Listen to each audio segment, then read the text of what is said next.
Halo teman-teman, salam sehat selalu.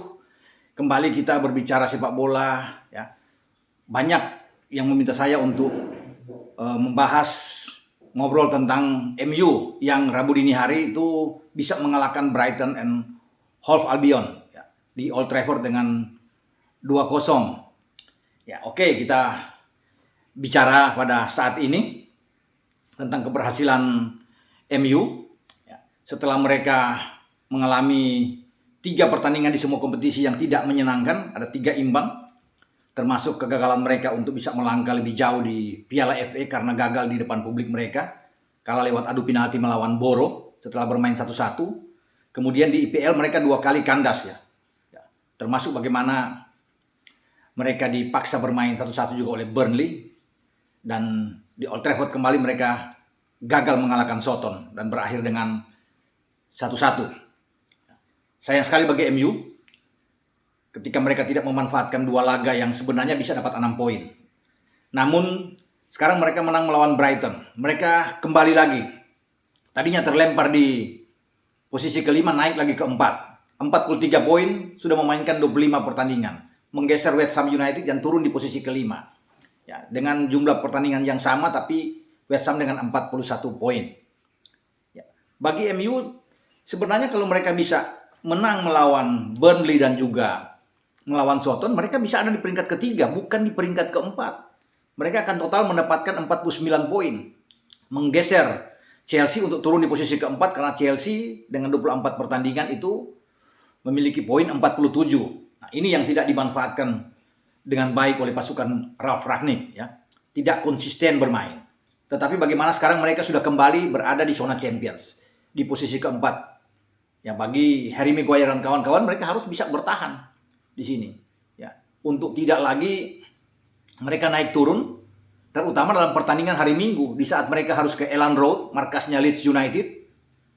MU harus bisa menang. Artinya ada 3 poin di sana yang mereka harus amankan. Tidak mudah bagi CR7 dan kawan-kawan untuk bisa mengamankan 3 poin saat mereka bertandang ke markas Leeds, karena Leeds suka bisa membuat kejutan. Jadi mereka harus fokus di sini. Dengan kemenangan melawan Brighton pun tidak mudah mereka bisa mendapatkan 3 poin ya. Ini agak berbeda dengan 2 pertandingan sebelumnya. Kalau dalam 2 pertandingan sebelumnya dengan hasil imbang, itu MU itu selalu bagus kalau bisa dikatakan mencetak gol di babak pertama. Namun kemudian di babak kedua mereka tidak bermain bagus, tidak mampu mempertahankan keunggulan mereka sehingga bisa disamakan oleh lawan dan memaksakan hasil imbang. Nah, melawan Brighton di Old Trafford, Rangnick saya kira melepaskan satu formasi yang agak berbeda memang. Ya. Tetap dengan 4-2-3-1, namun Pogba itu tidak dimainkan lebih awal, ada di bangku cadangan. Dia mendorong Fred untuk bersama dengan Scott McTominay. Ya. Di gelandang serang juga untuk membantu CR7 itu ada 3 pemain. Sancho masih dipertahankan dan Bruno Fernandes. Elanga yang dimainkan lebih awal, bukan Marcus Rashford. Rashford ada di cadangan. 4 di belakang juga ada perubahan. Ya. Dalot ada di sana memang di kanan.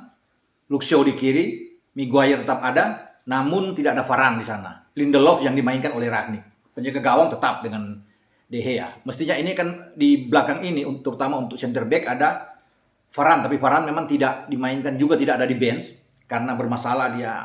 Konon kabarnya keracunan makanan ya, sehingga dia tidak bisa bermain walaupun ada pemaksaan untuk bermain di pagi hari untuk bisa tampil ya. Tetapi ini beresiko sehingga Rangnick tidak memainkan dia sama sekali dan mengistirahatkan Varane. Ya, posisinya diambil alih oleh Lindelof dan Lindelof bermain bagus bersama dengan Maguire. Ya, kali ini tidak ada lawakan di sana dan mereka mampu clean sheet. Nah, kalau bicara clean sheet, ya, MU ini untuk ke-6 kali pada musim ini mereka mencapai hasil clean sheet. Terakhir mereka melakukan itu pada 22 Januari yang lalu saat menjamu West Ham United dan mereka menang 1-0 di Theatre of Dreams. Setelah itu mereka selalu kebobolan ya. Dengan saya sudah bilang tadi ada 2 pertandingan melawan Burnley dan Soton yang berakhir juga imbang 1-1. Jadi ini ada perbaikan yang oke saya pikir. Ya, untuk bisa mendapatkan clean sheet. Tidak mudah, ya tidak gampang untuk bisa mengalahkan Brighton. Karena Brighton ini pernah menahan imbang Liverpool itu 2-2. Kemudian mereka juga menahan imbang Chelsea dalam 2 pertandingan, baik di kandang mereka maupun di Stamford Bridge itu dengan 1-1. Jadi tim asuhan Graham Potter ini baik, kalau saya bisa katakan. Dia merespon apa yang dilakukan oleh Rangnick dengan 4-2-3-1-nya.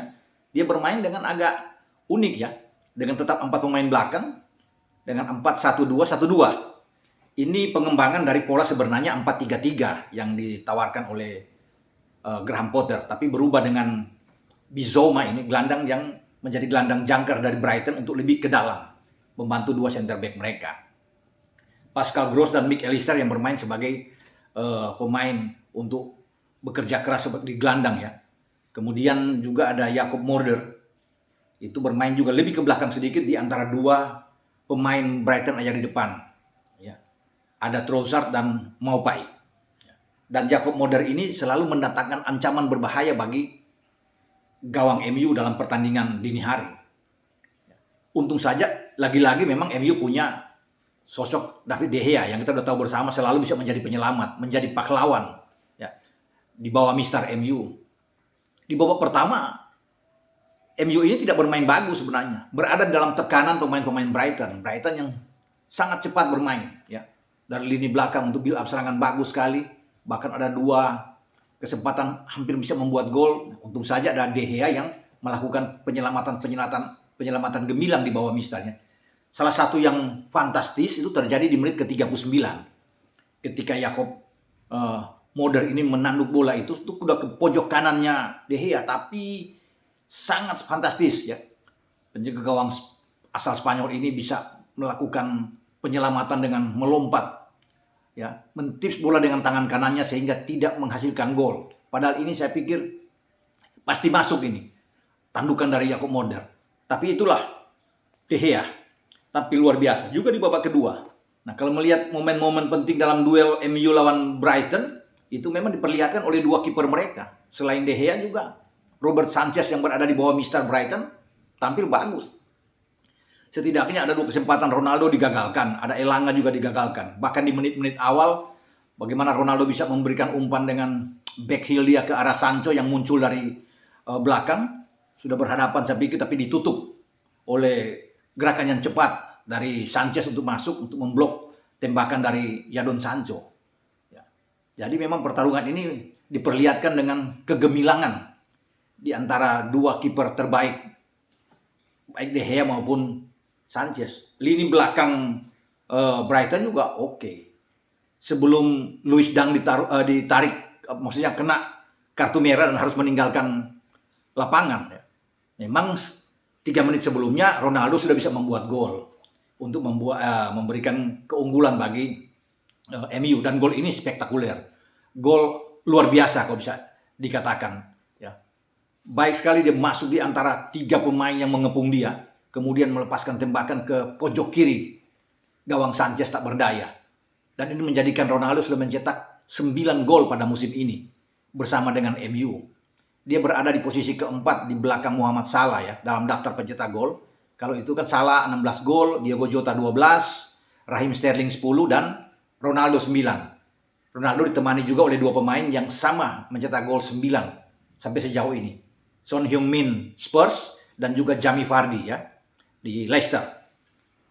Dan Ronaldo kembali mendapatkan ini yang dia butuhkan ya. Setelah beberapa pertandingan dia sulit bisa mencetak gol, sekarang dia bisa melakukan dengan baik. Semoga terus bisa termotivasi. Dan semua pemain-pemain MU mampu untuk bisa mengamankan posisi keempat saat ini, yang mestinya mereka jauh lebih baik mestinya ya. Saya udah di awal kan saya bilang bahwa kalau mereka bisa mengamankan Burnley dan Southampton, wah itu 49 poin luar biasa. Mereka bisa menekan juga, bahkan ada Liverpool di belakang ya.